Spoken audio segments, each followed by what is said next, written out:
Assalamualaikum warahmatullahi wabarakatuh, sahabat Alkisah yang dirahmati Allah.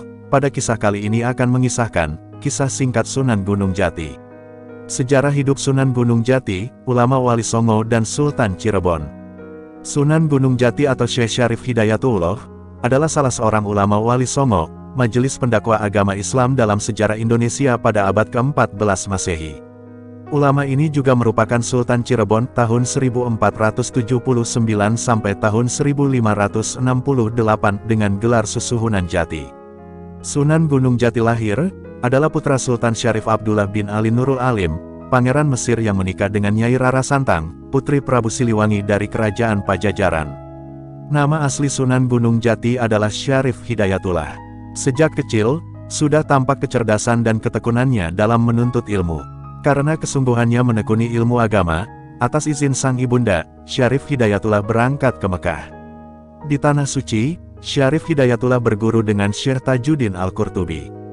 Beberapa waktu kemudian, ia ke Mesir untuk belajar kepada Syekh Muhammad Athaillah Al-Syazili, seorang ulama bermazhab Syafi'i sekaligus mempelajari tasawuf tarekat Syaziliyah. Atas arahan dari Syekh Athaillah, Syarif Hidayatullah kemudian pulang ke Nusantara untuk berguru pada Syekh Maulana Ishaq di Pasai, Aceh. Selanjutnya, ia mengembara ke Karawang, Kudus, hingga di pesantren Ampel Dentas Surabaya untuk belajar kepada Sunan Ampel. Oleh Sunan Ampel, Syarif Hidayatullah diminta untuk berdakwah dan menyebarkan Islam di daerah Cirebon.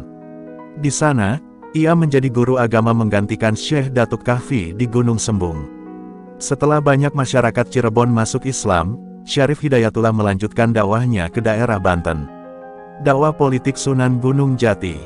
Semasa berdakwah di Cirebon, Syarif Hidayatullah menikah dengan Nyi Ratu Pakungwati, putri Pangeran Cakrabuana atau Haji Abdullah Iman, penguasa Cirebon kala itu.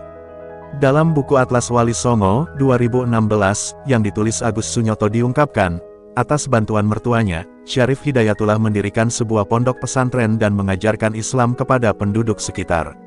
Oleh para santrinya, Syarif Hidayatullah dipanggil dengan julukan Maulana Jati atau Syekh Jati. Selain itu, karena ia berdakwah di daerah pegunungan, ia digelari sebagai Sunan Gunung Jati. Setelah Pangeran Cakrabuana meninggal dunia, tampuk kerajaan Cirebon dilanjutkan oleh menantunya yakni Sunan Gunung Jati. Duduk di kekuasaan, dakwah Sunan Gunung Jati beriringan di jalur politik. Ajaran Islam berkembang pesat di Cirebon, Sunda Kelapa, Banten, dan banyak daerah di Jawa Barat. Untuk memperluas syiar Islam, Sunan Gunung Jati menikah dengan Nyai Ratu Kawunganten, putri Bupati Kawunganten Banten. Salah seorang anaknya, Maulana Hasanuddin, kelak meneruskan dakwah ayahnya sekaligus menjadi Sultan Banten. Cirebon juga menjalin hubungan dengan Tiongkok. Diceritakan, Sunan Gunung Jati juga menikahi putri Kaisar Cina Honggi dari dinasti Ming yang bernama Ong Tien. Usai menikah dengan Syarif Hidayatullah, ia berganti nama Nyi Mas Rara Sumanding. Dakwah Islam yang dilakukan Sunan Gunung Jati kian kokoh berkat kerjasama dengan banyak kerajaan tersebut.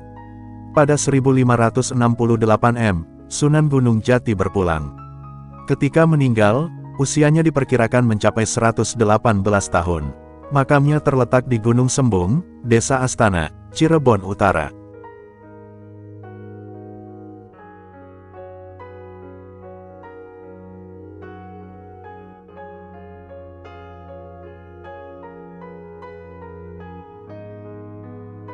Baik, sahabat Alkisah yang dirahmati Allah, demikianlah kisah singkat Sunan Gunung Jati. Terima kasih sudah menonton, semoga bermanfaat.